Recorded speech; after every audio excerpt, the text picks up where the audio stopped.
Tere, Marilin! Mina olen Kristi Uusma ja mina töötan Eesti Töötukassa tööandjate teavitamise ja nõustamise teenuse juhina. Ma räägin täna sellest, kuidas Eesti Töötukassa saab toetada töötajate tervist töökohal.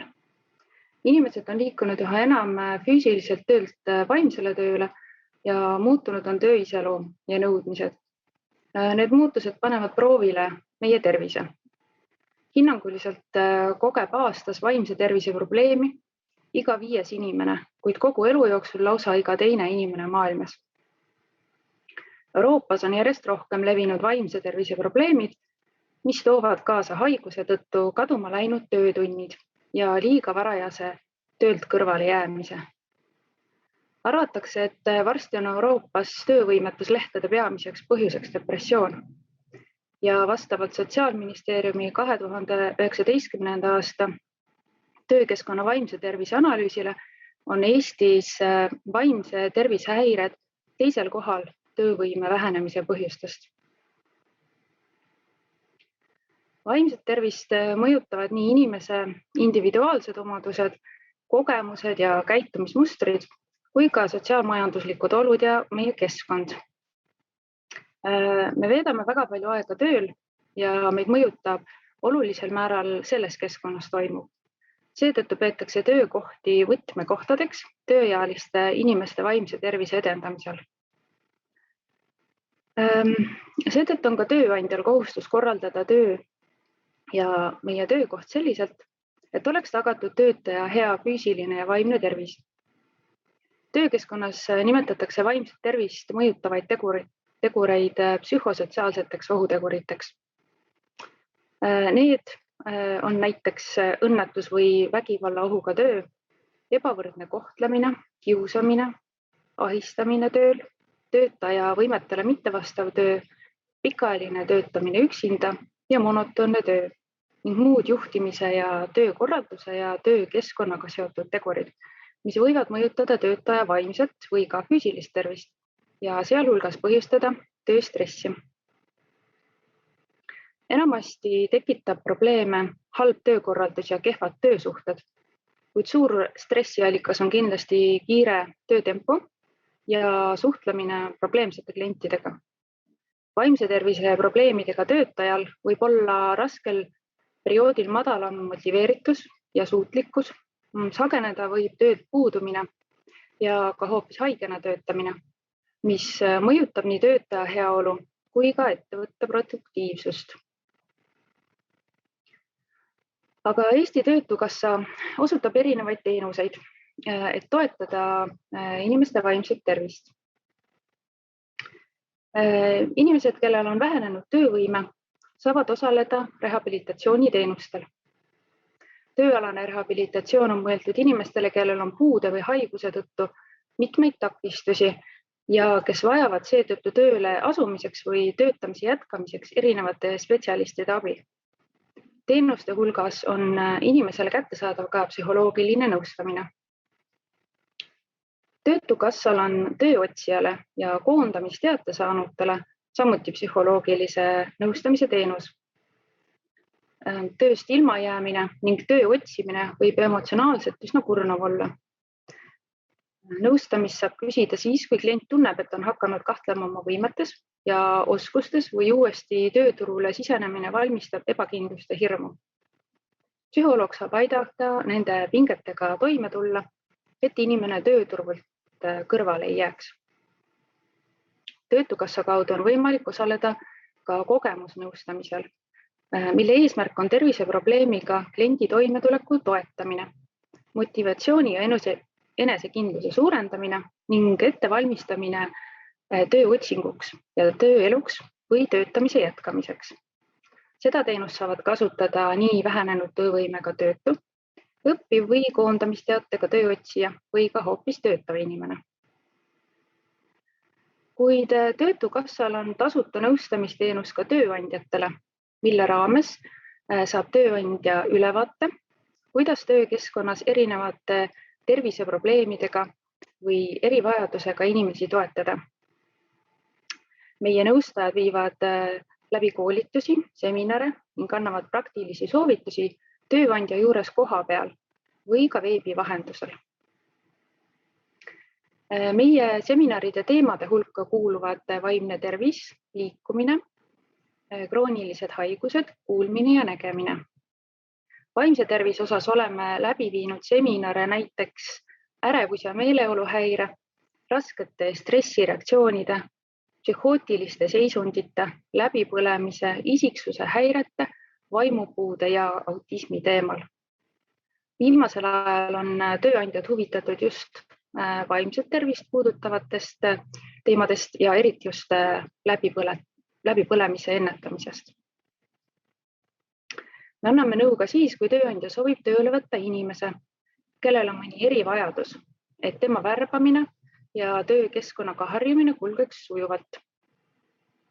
Näiteks ühel tööandjal oli valmisolek tööle võtta vaimse häirega inimene ning eelnevalt sooviti korraldada seminar, et teada saada, millele täpselt tähelepanu pöörata. Tööandja soovis aidata meeskonnal mõista seda, mis ees ootab, et kollektiiv ennast turvaliselt tunneks ja tööandja soovis ka vähendada võimalust, et tekib kolleegide vahel mõistmatus ja suhtlemisraskused. Kui Töötukassale teada anda, et soovitakse erivajadusega inimesi tööle võtta, saamegi juba selleks koos ettevalmistusi teha. Meie teenuse kaudu on võimalik korraldada näiteks tööintervjuu läbimängimine, töökoha ligipääsetavuse kaardistamine terviseprobleemiga inimese seisukohalt ja ka simulatsioonid igapäevaste tegevuste paremaks mõistmiseks. Lisaks me korraldame üks kord kvartali jooksul teavitusürituse mõnel tervise teemal, mis võib tööandjal aidata töötaja tervist paremini hoida ja erinevusi mõista. Me oleme organiseerinud ka mitme tööandja omavahelisi kohtumisi, et tööandjad saaksid üksteiselt õppida ja oma kogemusi jagada. Näiteks mõni aeg tagasi soovisid paar ettevõtet oma silmaringi avardada inimeste värbamise ja erinevuste osas. Töötaja värbamisel valiti tööle enamasti enda sarnaseid inimesi ega osatud hästi ette kujutada või arvata, et endast erinev inimene võib ikkagi väärtuslik ja väga hea töötaja olla. Ja tööandjad saidki omavahel arutleda, milliseid oskused ja varasem töökogemus nende ettevõtte jaoks siiski oluline on ja see aitas mõista, et individuaalsed erinevused ei pruugi töö tegemist takistada. Aga erivajadustest rääkides, kas keegi kuulajatest on kunagi prille kasutanud või kasutab praegu? Või on vahel vaja väikeste laste tõttu muuta töögraafikut? Või on keegi mõne luu ära murdnud? Tõenäoliselt on meil kõigil mingil hetkel elus olnud erivajadus ning soovime ikka, et meisse suhtutakse nii nagu tavaliselt. Võib-olla vajame küll hetkeks rohkem abi, aga eks see ongi nii, et ka terviseprobleemideta inimesed on erineva töövõimega ja loodame, et tööandjad selliste väikeste erinevustega ka arvestavad. Kuna inimese tervis võib aja jooksul olla püsiv või muutuda nii halvemaks kui ka jälle paremaks, näiteks kui inimene on saanud mõne trauma või on tal depressioon, siis mõnikord tekib tööandjal ja kolleegidel küsimusi, et kuidas sellises olukorras toimida või kuidas töötajaga toetavalt suhelda. Vähenenud töövõimega või erivajadusega töötaja tööle võtmine ja tema jaoks sobiva keskkonna kujundamine võib tunduda keeruline, kuid tuleb arvestada, et isegi kui inimesel on mõni diagnoos, siis hakkamasaamise skaala on väga erinev ning tööandjast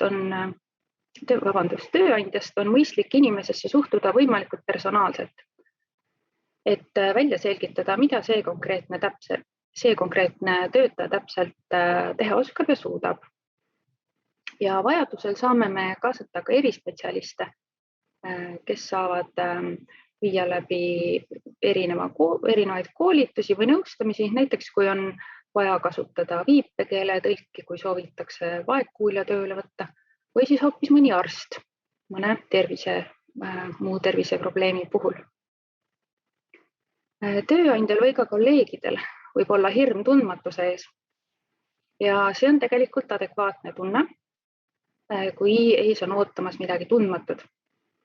Kuid sellega ei tasu üksi jääda ning tuleks otsida abi ja tegevusi, kuidas seda hirmu siis vähendada. Abi otsimine on seega hea algus ja meie püüame tööandjad ja töötajaid toetada ja teavitada nii, et igal inimesel oleks võimalik sobival ja meeldival ametikohal jätkata ja nii, et säiliks ka abivajaja eneseväärikus. Niisuguste raskuste ületamiseks me oma teenust pakumegi. Kui inimesel tekib haigus, siis võib ta olla segaduses, kuna ta ei tea, kas sellises seisundis on võimalik praegu tehtavat tööd jätkata. Ja ka tööandjal võivad sellised küsimused tekkida, et kas töökeskkond on ikkagi sobiv või on vaja teha mingisuguseid muudatusi. Ja meie soovime anda tööandjale informatsiooni, kuidas terviseprobleemiga inimest toetada ja kuidas omavahel suhelda ja anda teada, et mis võib ees oodata nii tööandjad kui ka kolleege. Hiljuti pöördus meie poole üks asutus algselt sellepärast, et ühel töötajal, kes oli paar aastat juba selle töökohal olnud, oli liikumispuue ja tööandjale tundus, et see töötaja ei ole võimeline sama tööga enam jätkama. Meeskonnas tekkisid tihti arusaamatused ja konfliktid ja teised kolleegid hästi ei mõistnud, miks inimene teatud viisil käitub. Seega me viisime tööandja juures läbi keerulistest asjadest rääkimise seminari ja läbi teadlikkuse tõstmise said kaastöötajad tegelikult paremini aru, milles see suhtlemise probleem seisnes ja millest tekkisid eelarvamused ning oskasid hiljem kolleegi mõista ning valida ka sobiva suhtlemise viisi. Seega selgus, et pinged tööl ei olnud tegelikult otseselt põhjustatud liikumispuudest, vaid pigem teadmatusest, kuidas omavahel suhelda ja probleeme lahendada. Aga õnneks see olukord oli suhteliselt lihtsasti lahendatav ja töökeskkonnas ka vähenes vaimne pinge. Meid kutsus ka rääkima üks ettevõte erinevustest ja erivajadustest ja sellest, kuidas erinevused inimestesse on suhtunud, kuidas erivajadustega inimestesse on näiteks töökohal suhtutud ja kuidas see on toimunud avalikes paikades ning kuidas erivajadusega inimene on ennast siis tundnud. Kollektiiv kuulas väga tähelepanelikult ja neil tekkis ka omavahel arutelu, aga alles pärast seminari saime me teada, et selles kollektiivis töötaski üks erivajadusega inimene ja siis me tegelikult mõistsime paremini tööandja suurt soovi sellist seminari korraldada.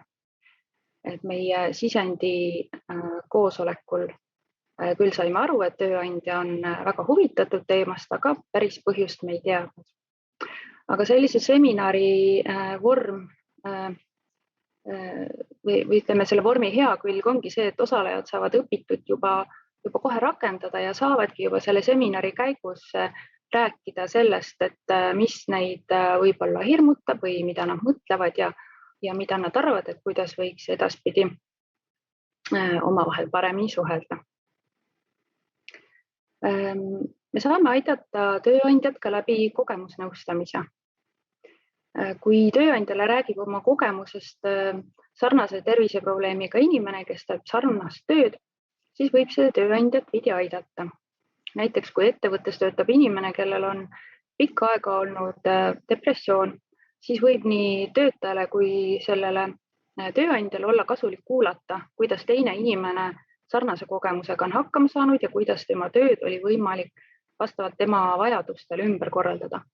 Võib-olla ei ole võimalik kasutada täpselt samu lahendusi, aga uus teave võib suunata otsima uusi lahendusi ja anda teadmise, et ümberkorraldustega ei pea tööandja heast töötajast tema ajutise terviseprobleemi tõttu siiski loobuma.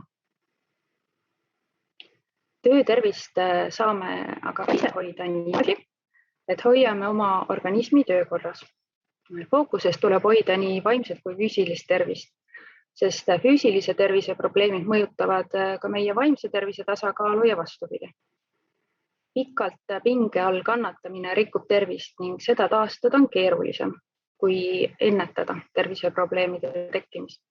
Mõned vaimse tervise haigused on ka näiteks geneetiliselt päritavad, kuid nende avaldumisel võib mängida rolli just meie keskkond. Tugev stress nii eraelus kui töökohal võib haiguse episoodi esile kutsuda. Seega, kui tööandja on töökohal kehtestanud meetmed vaimse tervise hoidmiseks, siis on vaja neid ka järgida. Tööandja kehtestab näiteks töö- ja puhkeaja korralduse, tervisekontrolli saatmise ja juhised tööülesannete täitmiseks või reeglid omavahelise heatahtliku suhtlemise säilitamiseks selle jaoks, et töö ei ohustaks töötaja enda ega kolleegide elu ja tervist. See on oluline, et ennetada just ületöötamist ja läbipõlemist.